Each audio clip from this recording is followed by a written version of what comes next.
Hey guys, welcome back to the channel. Today in this video, I just want to wish you all a happy new year and happy 2020. I hope you have a great year this year. I'm wrapping up my first year here on YouTube and it's been a great one. We've hit 1,000 subscribers before the end of the year and I just appreciate all of your support. So I want to thank you one more time.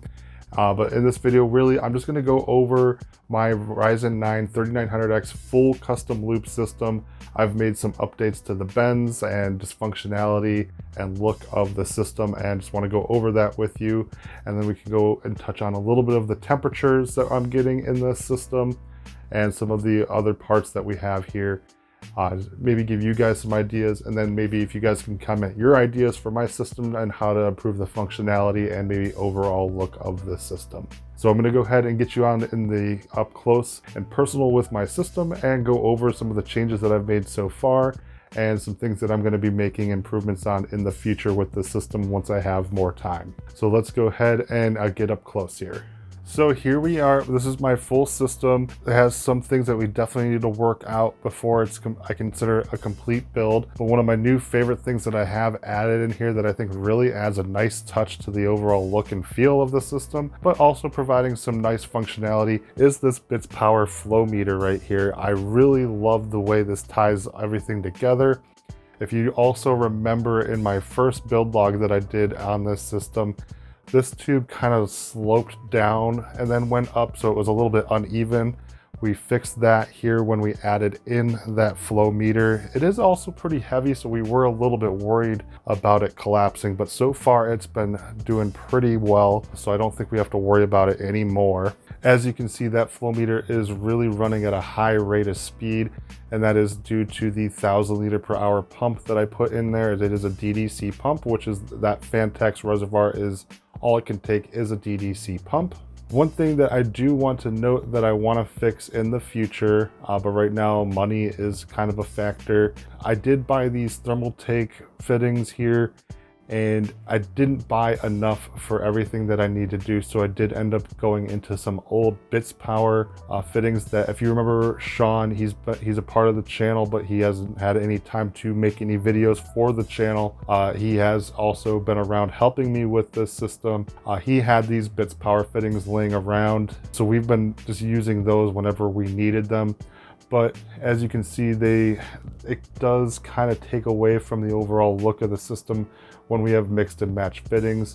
So I would like to either switch to all Thermaltake or all Bits Power fittings. I had some issues with the Thermaltake fittings where we did have some leaks back here, back behind the GPU. There was so much water pressure coming in from that 1,000 liter pump that it actually exploded. And water just went everywhere. I had to keep my system off for about 2 days before I felt comfortable turning it back on. Luckily, nothing happened, but there was that issue with the Thermaltake fittings. That's why we do have some Bits Powers back there, because we felt more comfortable using them here on the GPU.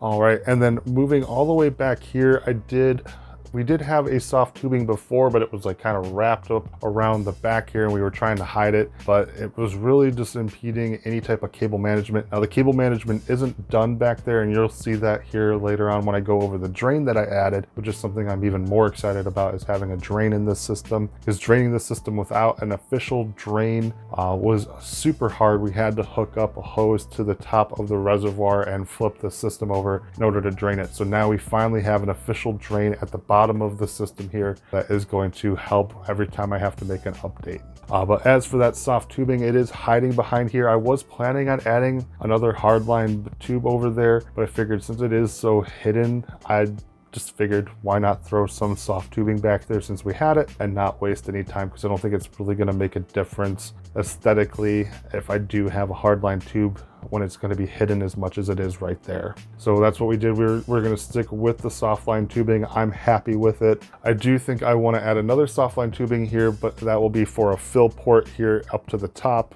Just one last comment here about the fittings. Also, these Thermaltake fittings, I couldn't fit two on the CPU water block. They're just too big. So I did, no matter what, I did have to mix and match the Bits Power and the Thermaltake on the CPU water block, but I'm not too worried about it. It's not that noticeable. And now moving on, this is probably going to be the last thing that we do is this return tube right here coming from the radiator into the reservoir. This is just a smaller tube. It was something that we just had laying around, and it happened to be just like the perfect size and perfect bend to fit and connect the radiator to the reservoir for the return. So we just went with it just because we were on a time crunch.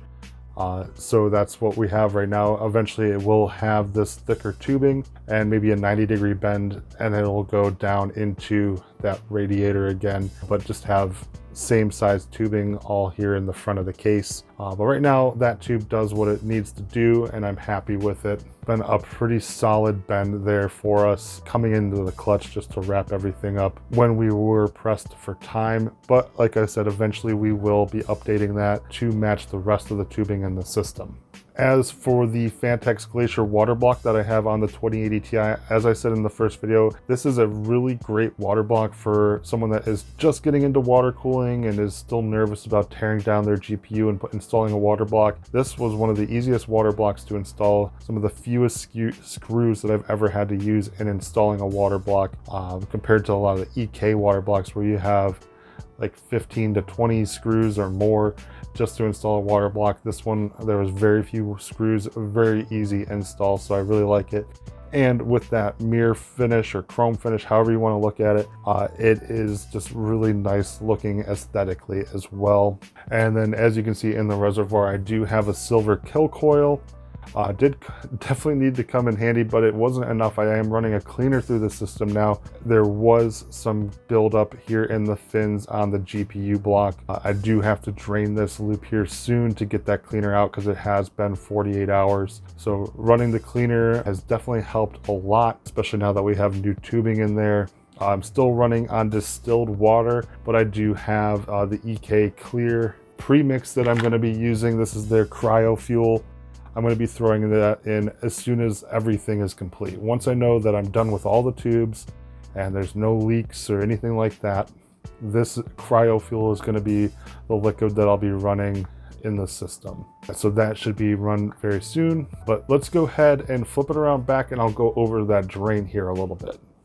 All right, so please just ignore the rat's nest that is behind here. I haven't really had a chance to do really good cable management here. I didn't think I should bother to do really good cable management until I'm completely done with the system. So right now everything is just kind of tied down to where I could just get it out of the way in order to close the back of the case. But down here tucked away is the drain. Has this little lever right here and then a drain plug that we put in there just for extra security measures. It is on a swivel, so we can move it any way we want. We were a little bit lazy when we installed this drain because there is a drain port that is here in the front of the case. I'm just happy to have a drain here at the bottom of the system.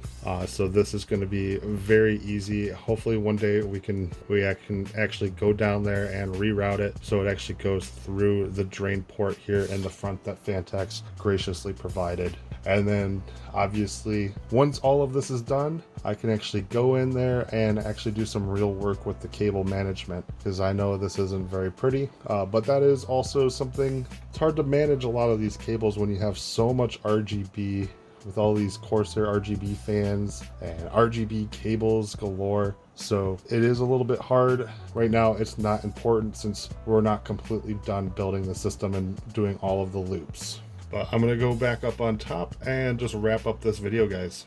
All right, guys, so that is it for the update so far on my system. As I said, I really like that flow meter. I'd love to hear your comments down below on any thoughts that you have about the system, any ideas that you might have in order to improve the overall aesthetics. Obviously, we do need to not be mixing and matching all the fittings that we have in there. And we do have some tubings that we need to fix that I went over with you. But if you have any other ideas, just let me know down in the comments. I'd love to hear you. The lighting is also something I'd be willing to listen to. I do like the blue, but I'd love to hear your thoughts on it as well. And then moving on, just some quick updates about my overall setup. I did switch to a wireless headset, and I absolutely love that I did that. I did switch from the SteelSeries Arctis Pro wired version, and I just hated having wires just draped across my desk, especially when I was gaming. It was definitely getting in the way. So I made the switch to wireless headsets, probably the only peripheral that I'll ever go wirelessly on. But right now I'm very happy with this switch, and I think I'm going to do a review of this headset because it is somewhat of a budget-friendly wireless headset. So we're going to do that. This is the HyperX Cloud Flight.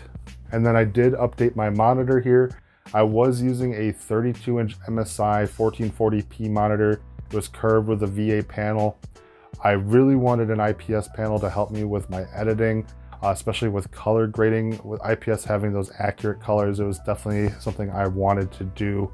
And I think I have definitely picked out a great monitor so far. To pick up the Asus VA27AQ, and so far I'm really liking it. It's a smaller monitor. It's 27 inches, which is what I wanted. I thought the 32 inches was a little bit too big. So I am saving a lot in desk space going down to 27 inches. I lost the curved panel, which I'm okay with. All I really wanted was that IPS panel. It still has the 144 Hertz, and it's actually capable of overclocking to 155 Hertz, and it has a 1 millisecond response time. If I can find the time to do a full review of that monitor, I think I will do that. But yes, that is it for the update here so far. I am going to do some other videos coming up soon about the channel, and then we'll get back to our normal tech reviews and PC building, all of that I love to do. So I do appreciate all of your time watching this video. If you liked it, please give it a like. If you didn't like it, let me know down in the comments what I can do in the future to improve in the future. And I will see you guys in the next video.